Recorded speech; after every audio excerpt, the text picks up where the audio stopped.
Good afternoon, it's Monday the 3rd of April 2017, just after 1 o'clock. Welcome to UK Column News. I'm your host, Brian Gerrish, with me in the studio, Mike Robinson.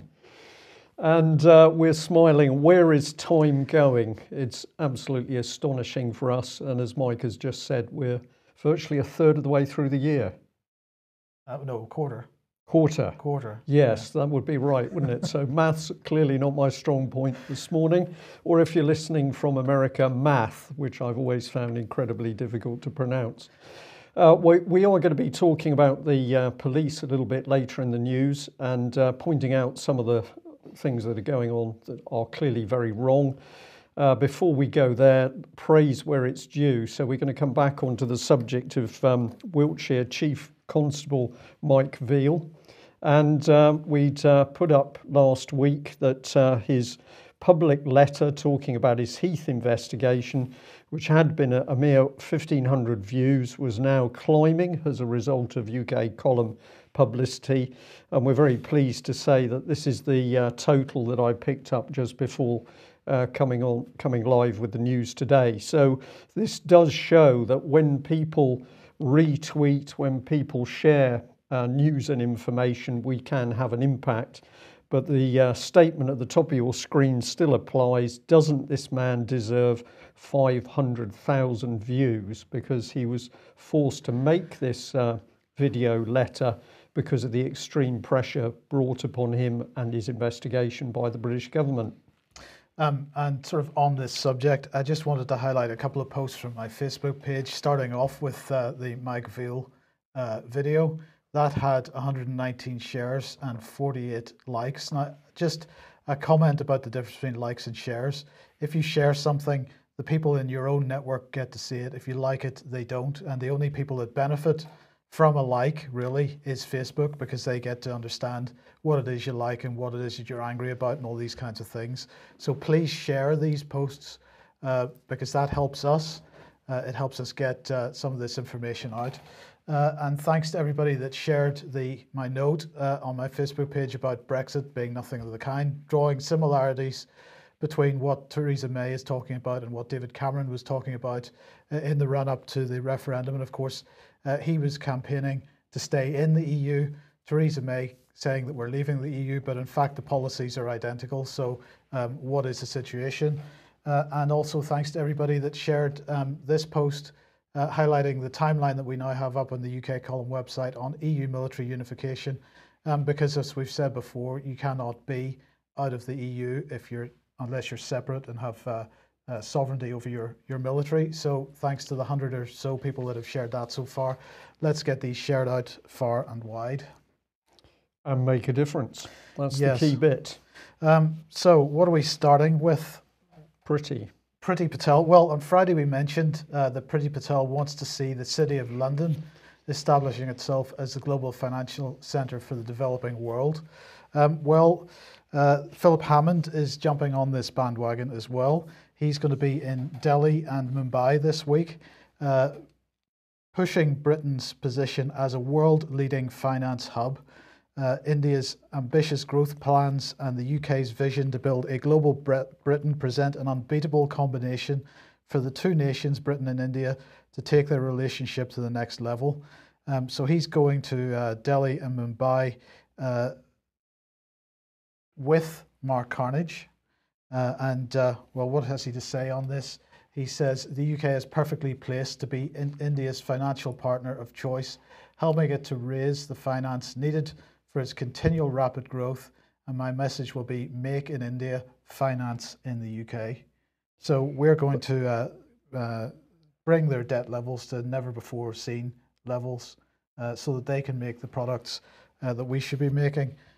Philip Hammond said, sorry.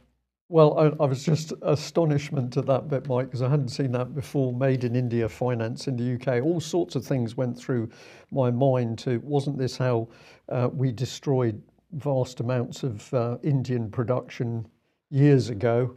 And then we've got what's been happening with farming in India. But at the same time, we've got British businesses struggling as a result of financial controls and interest rates. What makes us so great to assist the Indians? Well, look, this is about India's Make in India program, which is Modi's latest initiative. But Hammond says he wants to see he wants to see India become a global manufacturing hub. He doesn't want to see Britain become a global manufacturing hub because Britain is post-industrial and post-manufacturing. We don't do that anymore. He wants to see India being the productive powerhouse, if you like. And as somebody has said in the chat box, I believe this is exactly there to scupper BRICS. This is about the Belt and Road and what China's doing in Africa and in India, and it's absolutely there to scupper BRICS. So that's what that's about. And then let's move on to this, sticking with financial issues, because this is HMRC apparently launching a criminal investigation into a global, what they described as a global financial institution. This was on Thursday. They raided 4 offices in the Netherlands and in and in Switzerland. So they're saying that on Thursday, HMRC, alongside our international partners, launched an investigation for suspected tax evasion and money laundering by a global financial institution. They claim they're getting increasingly tough on offshore tax evasion. They say they've collected more than £2.7 billion since 2010. And they say that with authorities in the Netherlands, Australia, Germany and France, they launched a criminal investigation into the suspected tax evasion and money laundering. It's an ongoing investigation, and HMRC are unable to provide further details at this time. That was what they said on Friday, unfortunately after our Friday news. Well, it turned out that in fact it was Credit Suisse that was the global international organization which was under investigation. And so Credit Suisse took out advertisements on Sunday in the Sunday Times, the Sunday Telegraph and the Observer. They said that they had a zero tolerance policy on tax evasion, and they said that they were responding to recent reports about tax probes in various European countries. There were 7 bullet points in their ads one of which was that they wish to conduct business with clients that have paid their taxes, and they continue to work closely with the local authorities in all matters, and particularly in this new case. So Credit Suisse not so excited about the latest scandal, but really, what are we looking at here? This is following on from the Panama Papers. It's following on with this agenda that we've been talking about since 2013 to create a globalized tax system. And so Credit Suisse just happened to be the latest sort of punch bag, fall guy, whatever you want to call them. It's not a real investigation. It's there to create public relations and push for a globalized tax system. And at the same time, we can say, Mike, that the fraud and corruption in the higher levels goes on. I had a very interesting conversation with Elizabeth Watson the other night, and of course she suffered at the hands of major corruptions, so attempts to steal her property, but her own investigations are now leading her to looking at the top banks, accountancy firms, and of course what is taking place, the stealing of businesses and properties, can only happen with the full connivance of judges, the courts, and indeed senior levels of the police. So I think there's some very interesting stuff to come out on that. Links from her own investigation into Panama Papers as well. Okay. So we'll see what comes out. Okay, well, we're going to move on to Yemen now. Now, just before we do that, I want to show this short clip. I'm going to talk through this. This is the Council of Europe. The Council of the European Union, rather, they have adopted conclusions on the promotion and protection of the rights of children. They're saying that these conclusions follow the guidelines for the promotion and protection of the rights of the child 2017, Leave No Child Behind. Some people may see the similarity to the No Child Left Behind United Nations policy, but anyway, let's move on. This was adopted by the Council on the 6th of March 2017. And with these guidelines, the European Union reaffirmed its commitment to comprehensively protect and promote the rights of the child in its external human rights policy. So in this video, as you can see, the EU recognises that every child has rights. They say the EU cannot accept that the rights of so many children around the world are violated and abused. They say the EU wants its policies to reach out to all children, girls in particular, and the EU supports all its partners to give special protection to those who need it the most, like in Yemen, for example. So this war in Yemen continues. 10,000 civilians killed, 3 million killed, or more than 10,000 civilians, yeah, and 3 million people displaced. 63,000 children died in Yemen last year, according to UNICEF. So how does that fit with the EU policy? Probably fits very well. If you want to be deeply cynical, the objective seems to be that there are too many people on the planet, according to these people, so get rid of them. Well, perhaps a little bit of good news, or is it? We'll see. This is The Guardian today, who've discovered that the Metropolitan Police is now looking into allegations of Saudi war crimes in Yemen. This is the SO15 counter-terrorism unit has revealed to a London human rights lawyer, apparently, that it has launched a scoping exercise into allegations of war crimes by Saudi Arabia in Yemen. And the Metropolitan Police have confirmed to The Guardian that the War Crimes Unit is assessing whether criminal prosecutions could be brought over Saudi's devastating aerial campaign in Yemen. Okay, that's a bit unfortunate because today Theresa May is off to Jordan and tomorrow she'll be in Saudi Arabia, and this is the Prime Minister, as I say, first visiting Amman today and heading off to Saudi tomorrow. She's going to make it clear that that Saudi is a close and important ally and that we'll continue to work closely in a range of areas, especially on counter-terrorism, where UK-Saudi cooperation is vital. So how these two things fit together, I'm not quite sure. What did Theresa have to say? It's clearly in the UK's security and prosperity interests to support Jordan and Saudi Arabia in tackling regional challenges and to create a more stable region, right? But this was the most offensive statement from this woman. In Saudi Arabia, we must never forget that intelligence we have received in the past from that country has saved potentially hundreds of lives in the UK. This woman is the most despicable, disgusting human being I think I've ever come across. How can she sit with a straight face and make a statement like that when tens of thousands of people, including children, are being killed in Yemen by Saudi Arabia using weapons we've provided, and she's heading over to Saudi Arabia simply to sell them more arms and put more profit in the hands of arms dealerships, arms dealers, arms manufacturers, and the Treasury? Well, because they don't have any shame. She doesn't have any shame. There's no morality. What we're just seeing is that British politicians, representatives of their respective parties, and what are they out for? Trade. Am I being too hard on her? Absolutely not, in my opinion. Yeah. Okay. Grooming children, sticking with children. The government has brought into force Section 67 of the Serious Crime Act 2015. It's now a criminal offence, they say, for anyone aged 18 or over to intentionally communicate with a child under 16 where the person acts for a sexual purpose and the communication is sexual or intended to elicit a sexual response. The offence applies to online and offline communication, including social media, email, texts, letters, and so on. People that are accused of grooming in this way will face up to 2 years in prison and will be automatically placed on the sex offenders register. And this new offence, they say, will allow authorities, including the police and the Crown Prosecution Service, to intervene earlier and stamp out abhorrent grooming before sexual activity can occur. Well, the NSPCC thinks this is great. They've said that the Justice Secretary is doing the right thing. Well, what did she have to say? Liz Truss said this new offence will give courts the powers to jail anyone who sends a sexual communication to a child and stop the process of grooming before it starts. She says, in a world of mobile phones and social media, our children are ever more vulnerable to those who prey on their innocence and exploit their trust. The best way of protecting our young people from the evils of child abuse is to stop it happening in the first place.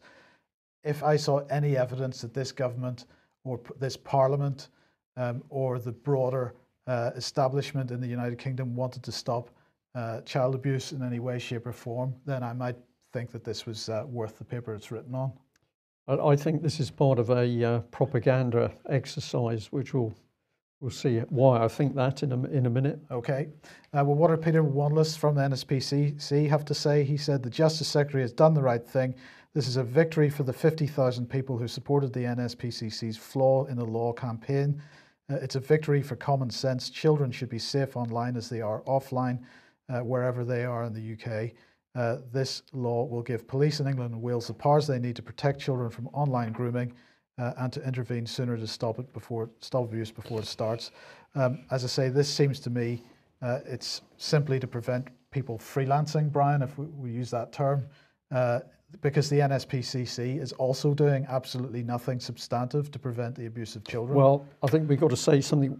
There's something worse than that for NSPCC, and that is that abuse victims and survivors that we speak to simply laugh when the name NSPCC is mentioned, because they say we wouldn't trust the organisation with a barge pole, and yet this is the very charity that was sat alongside the Metropolitan Police, indeed taking phone calls from members of the public who thought they were phoning the Met Police to talk about child abuse. And the independent inquiry as well. And the independent inquiry. So this is a very insidious little charity which claims that it's doing wonderful things, but it seems to us the evidence from people who've been abused in the system is very different. The other point which I think we should raise here, Mike, is if we talk about grooming, of course it's the British government itself which is pushing in ever more graphic sex education for ever more younger children. So it would seem that whilst clamping down on crimes by people in the wider public arena, the government is very happy that it is grooming children itself through the education process. Yeah, and let's not mention the children, of course, that are groomed through the care system in this country. Indeed. Well, this caught my eye on the BBC News page today. A lot of items here, everything from President Trump, and I just happened to catch this little bit down at the bottom, and this is what it said, that Europe is now the hub for child abuse content. And I was fascinated that a story which is essentially about the abuse of children is now pushed sideways into the category of technology. It's nothing to do with children being abused. It's simply to do with what is circulating on the internet, and we should be concentrating on what's circulating as if the content is not actually child abuse. It's a fascinating piece of spin and propaganda by the BBC, and I found it deeply offensive, particularly as this is going on in the background. Now, just a reminder here that we've had a lot in the news that Google and Facebook and other social media providers are going to tackle terrorists and extremists online. So we've just chosen the Telegraph article here. But what are we saying? Google and some of the world's biggest internet companies agreed last night to create new technical tools to identify and remove terrorist propaganda in the wake of Westminster terrorist attacks. So this is all Google doing good work to protect the public. And The Guardian here, Amber Rudd showdown talks with tech firms on extremism are pure PR. Well, The Guardian being a bit more cynical, it's saying that meetings between the UK government and Facebook are more ritual than battle as they avoid subjects both parties disagree on. Tax is obviously an important thing, much more important than cleaning up the internet. Well, we were informed over the weekend of this, and the information is that the Holly Gregg Justice blogspot has been taken down by Google. It was taken down on the evening of the 31st of March.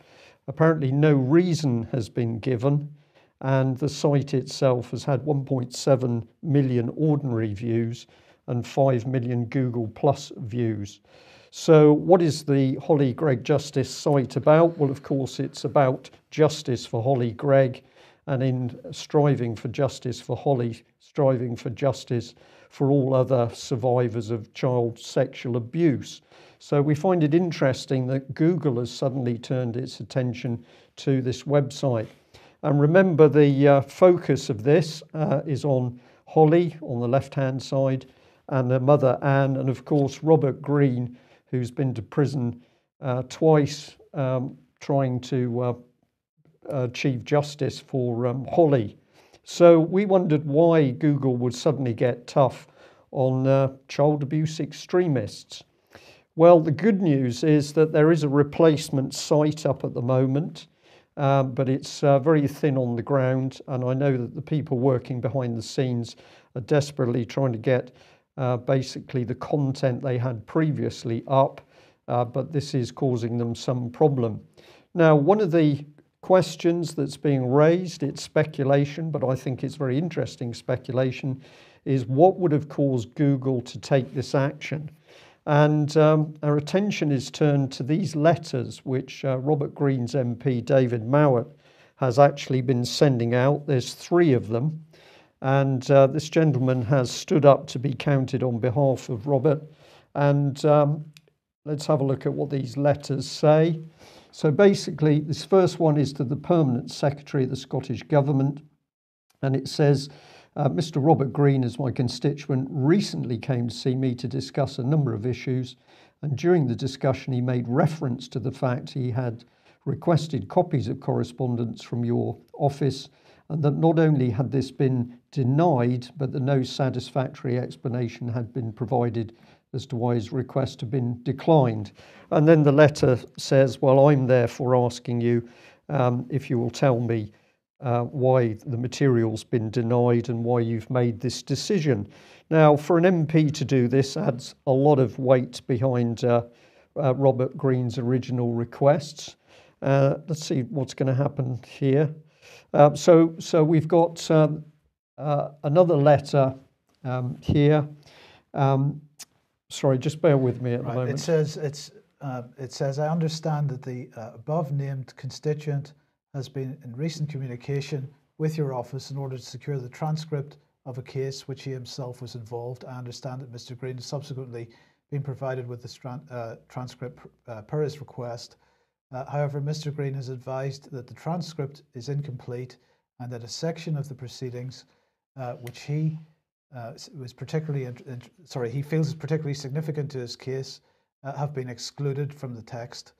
So Mr. Greene is asking for that to be provided, and they're being asked why this has not been has been excluded. So right, this is the key tape from one of the court cases that Robert Greene went through. So the Procurator Fiscal in Scotland now being asked to provide the tape which Robert Greene has been attempting to get.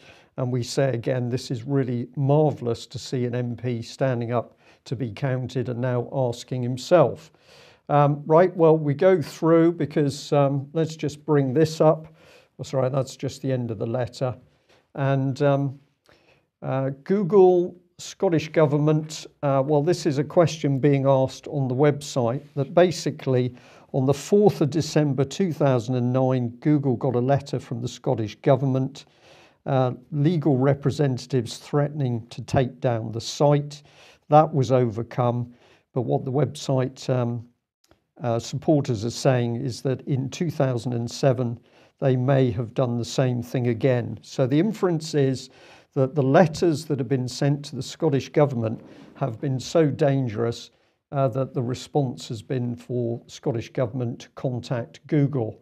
Now, there is another letter, and this is probably the key one, because, of course, what we've got here is Mr. Mowat writing to Nicola Sturgeon, and what he's saying is that his constituent, Robert Greene, has come to see him, pointing out that the Scottish Child Abuse Inquiry has now had a number of individuals resigning, and surprisingly, the Scottish Government has simply replaced them with one individual.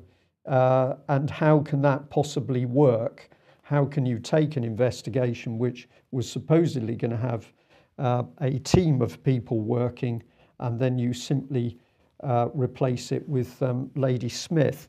So the inference is that these letters have upset the Scottish Government, and particularly Nicola Sturgeon and SNP, to such an extent that they've called upon Google to take down the whole of the history, which of course has been up on that website, about the Holly Gregg case.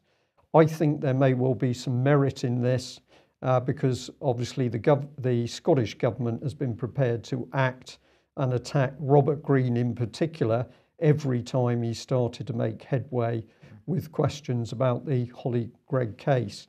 Now, just for completeness, I spoke to Google Media team this morning and followed up with this email simply saying, we understand that you've taken this website down, please confirm that, but also is it correct that this takedown action is at the behest of the Scottish Government? So we sent that email off just before we came live. We haven't had a response yet, but it's going to be extremely interesting to see what Google says. So Google, publicly tough on terrorists, but behind the scenes, the inference seems to be that if you get too close to criminal activity at government level, you're going to be taken down as well. What can we do? Well, 22nd of April, we've got British Constitution Group meeting in Nottingham. Now, we understand over the weekend that a few people have said, is this just for British Constitution Group members? No, it's not. It's an open meeting. Anybody is welcome who is interested in the state of the country and what we can do about it. And as we've said over the last couple of weeks, the whole aim of this conference is to provide people with a very big space where up to 900 people can come together to meet each other, share ideas, expertise, and above all, be talking about what we can do to stop what is happening in UK. Okay, Brexit, Brian, and over the weekend, Michael Hart demonstrated, is this a level of insanity that perhaps we haven't seen in politicians up to date, Brian? What was driving this, goodness knows, but here he is, Lord Hart, a former Conservative Party leader, and he was also a Home Secretary for a time, and he was basically suggesting that we should use military force if necessary over Gibraltar. So are we going to go to war with Spain? What did he say? 35 years ago this week, another woman Prime Minister sent a task force halfway across the world to defend the freedom of another small group of British people against another Spanish-speaking country.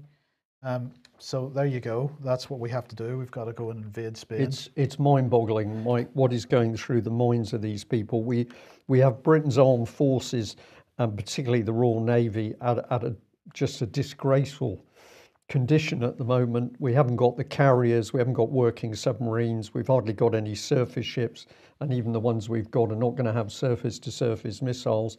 And then this man is suggesting that we're going to go to war with Spain. Are they on drugs?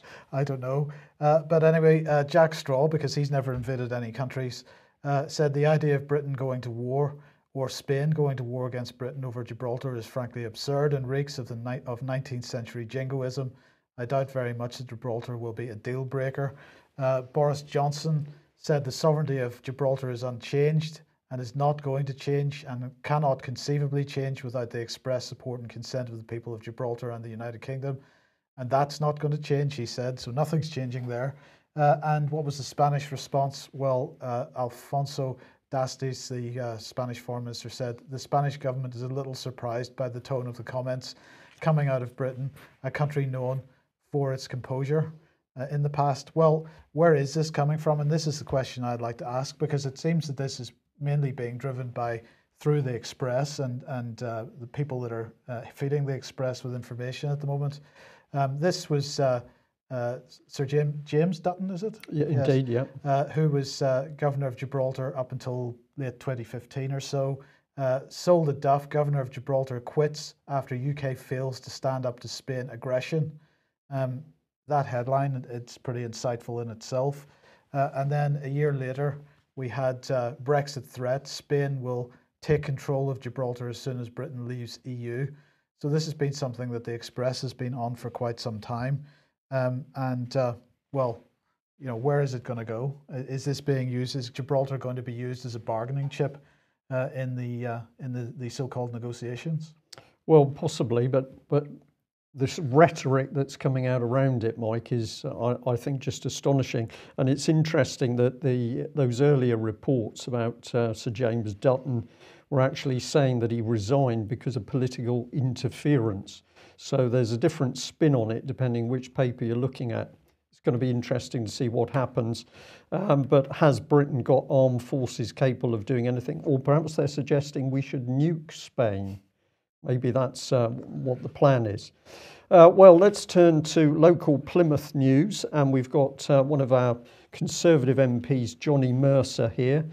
He's been in the Herald commenting on Brexit, why I've changed my mind over Brexit, and some very interesting language from this man. He says, excuse me, I remain relatively new to this game. I presume he's talking about being a politician. Yeah. I bought the statements on economic meltdown and advocated to stay in the EU. But that is the fantastic thing about being a servant to democracy. I'm not one of these who treat people like they are stupid, like Brexiteers in Plymouth didn't know what they were voting for.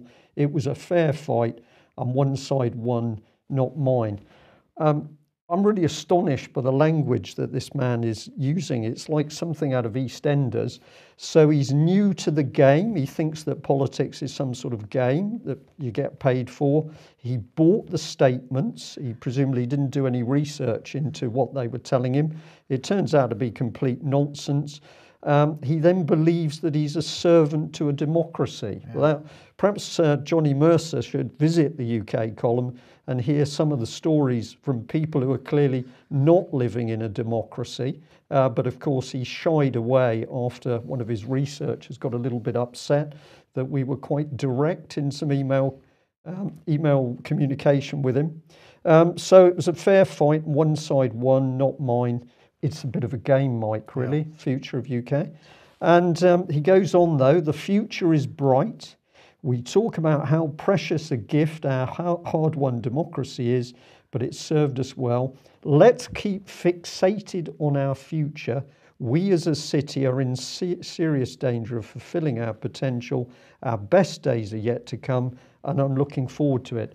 This is pure common purpose language. This is pure common purpose language. Let's look at the problems we've got now. Let's think, let's fixate on the future, because in the future we're going to be living in utopia. No problem. We don't want to deal with the reality of issues now. I'm just astounded at this man. I think he's heavily reframed, but by the language, is he that bright?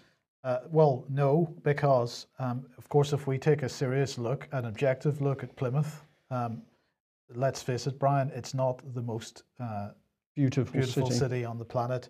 It's got a serious drug problem. It's got a serious employment problem. Anybody thinks that Plymouth is about to fulfill any potential of any kind is living in cloud cuckoo land. So I'd like to know what his vision for Plymouth is. What is this utopia he's trying to build? Because I don't see any progress being made whatsoever. Well, it's an imagined utopia, Mike. This is how the reframing works. You're moved into everything is in terms of in the future, it's okay. This is in your head. Perhaps Mr. Mercer might like to start with tackling fraud and corruption in Plymouth. That's still a very big issue. Well, have a look at this story. Now, we've got to thank Guy Taylor for bringing our attention to this one. It's the Daily Mail. It's a really astonishing story about a couple that have had years of trouble with the police, Staffordshire police, and there's too much really to give you the full detail here on the news. I'm simply going to say that over a period of years, Staffordshire police went for Juan Gilly and his wife Julie, caused them all sorts of problems. And how did this start? Well, it started by Mr. Gilly being stopped when he was on his way to pick up a curry. He dared to overtake a police vehicle that was going very slowly. He's arrested. He's pepper sprayed. And then later on, he's accused of being part of a fight. This was clearly untrue. When he protested his innocence, the police simply continued to go for him. And eventually his wife tried to help, and then the police went for her. But the interesting thing is she was a police officer itself. So this is a couple of key comments from the article. It says, what makes this story truly alarming is the case was the culmination of what would appear to be a 5-year vendetta waged by Staffordshire police against Mr. Gilly, an entirely innocent man. Such was the determination of a force that Gilly's MP is described as out of control to get the man, and it even turns on the wife who stood by him. And it goes on to say that she was a serving police officer, but the harassment and brutality she experienced was so bad she had to resign.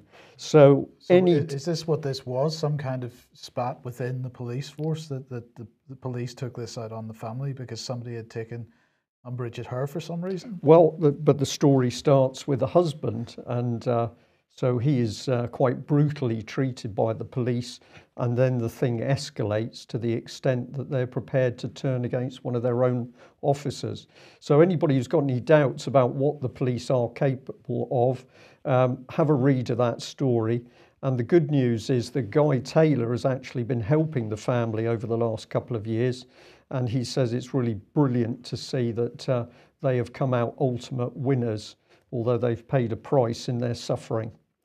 And just a reminder here that on Friday we briefly mentioned Sean Ritchie's mum. Now this is a story that David Scott from Northern Exposure has been following, but this young man disappears under very mysterious circumstances, and when the mother attempts to get an answer out of Police Scotland, she's then brutalised and accused of wasting police time. I was able to have a short conversation with Mum last night, and I think there's going to be more information comes out about this, but it does seem that once again Police Scotland prepared to brutalise members of the public in order to shut them up and to stop them asking the wrong question. Now we're going to end on a rather unpleasant subject, but it's not the subject itself, it's what is behind it, which is the important thing. This was an article in The Guardian from a few days ago, and it says that Liverpool Mayor plans council tax rewards for dog fouling. Now, many people get very upset with dog fouling in the streets, and I fully support that and understand why they get annoyed, but it was what was going on behind the scenes here, because if we go to this part of the article, Joe Anderson, the mayor in Liverpool, said the plans were about boosting civil pride in the community. He said the reward scheme would apply to anyone who provided tip-offs, photos or video that led to a criminal conviction of irresponsible dog owners or fly tippers.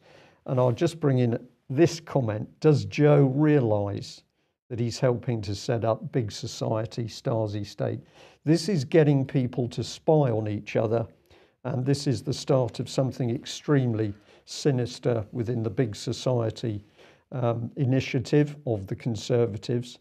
And I'm just going to bring up the picture of the bin again, because it's interesting that the bin that The Guardian has chosen to show is over full. And the reason I pick up on this is because it's very noticeable that in many parts of the country, including Devon, where I live, dog bins are not being emptied with the frequency that they used to, and therefore there's a frustration amongst dog owners. So we've got financial cuts, shortage of money means that we can't provide the public services people need. It doesn't mean that people should foul the pavements, but it is an unfortunate side effect. But don't worry, what we really want you to do is spy on your neighbours. Generates revenue, of course. And it generates revenue, yeah. Well, there we are.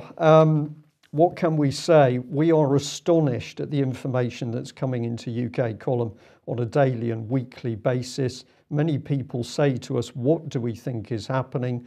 We think that a dictatorship is emerging in UK extremely quickly.